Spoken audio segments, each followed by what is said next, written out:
Dans 5 jours, Hannibal, tu souperas à Rome. C'est en ces termes que Maharbal, le chef de la cavalerie numide, s'adressait à Hannibal le soir de la terrible bataille de Cannes.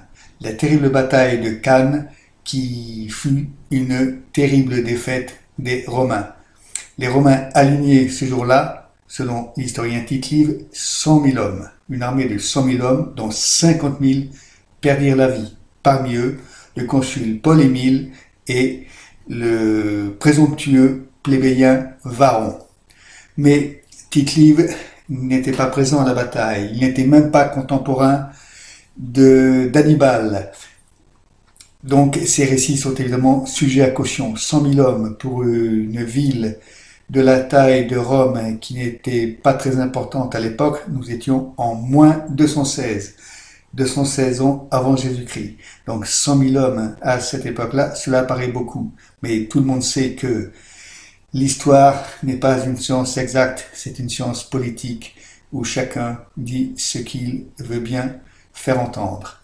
Quoi qu'il en soit, cette terrible bataille de Cannes survint 1 an après celle du lac Trasimène, qui fut également une défaite complète, une déroute totale des Romains. Et précédemment avait eu lieu une autre bataille, celle de la Trébia. Donc 3 défaites successives des Romains. Hannibal était parti de Carthage. Il avait traversé tout ce que l'on appelle aujourd'hui le Maghreb, d'est en ouest. Il avait remonté l'Espagne, traversant les montagnes pelées. Il avait pris la ville de Sagonte. Il avait traversé Barcelone qui doit son nom au père d'Hannibal, Hamilcar Barca, d'où Barcelone. Hamilcar Barca, le père d'Hannibal, qui avait élevé son fils dans la haine de Rome. Et Hannibal avait fait le serment à son père de détruire Rome. Il tentait donc de mettre à exécution son serment. Après avoir traversé l'Espagne, c'est en Narbonnaise que Hannibal avait transité. Puis, il avait traversé les Alpes, mais bien au nord, afin d'éviter d'être observé par les espions à la solde de Rome. Puis, il avait redescendu la vallée du Pô. Et finalement, il avait rencontré les légions romaines à Cannes, où donc il infligea une terrible défaite à ces légions.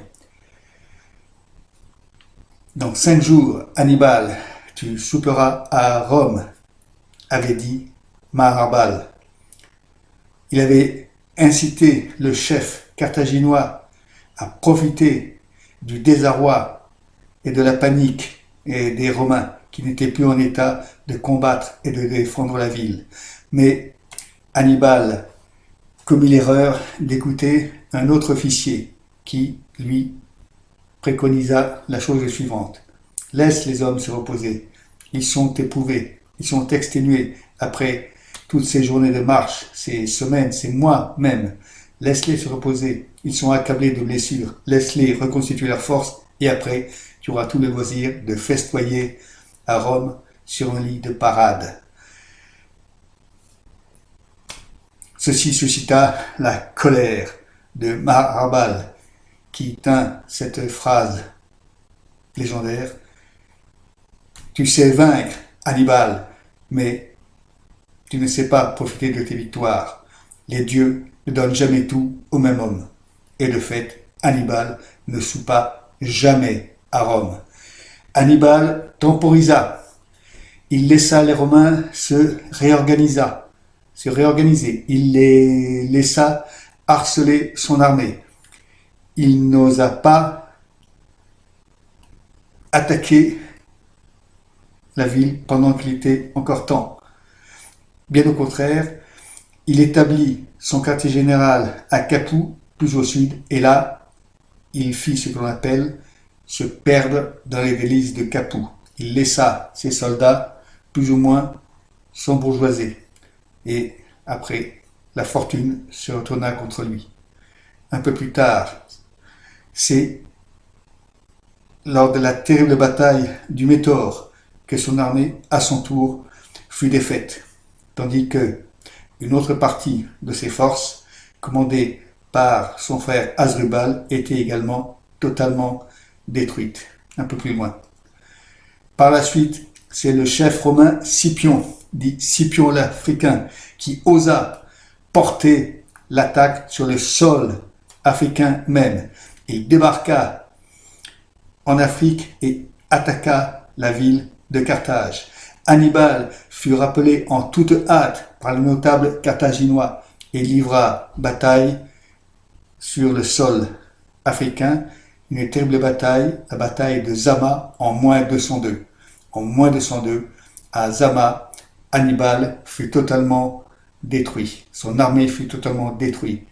Hannibal fut vaincu et la ville de Carthage fut rasée, suivant en cela le précepte du sénateur Caton qui clamait constamment Delenda est Carthago, il faut détruire Carthage. Ceci fut fait en moins de 100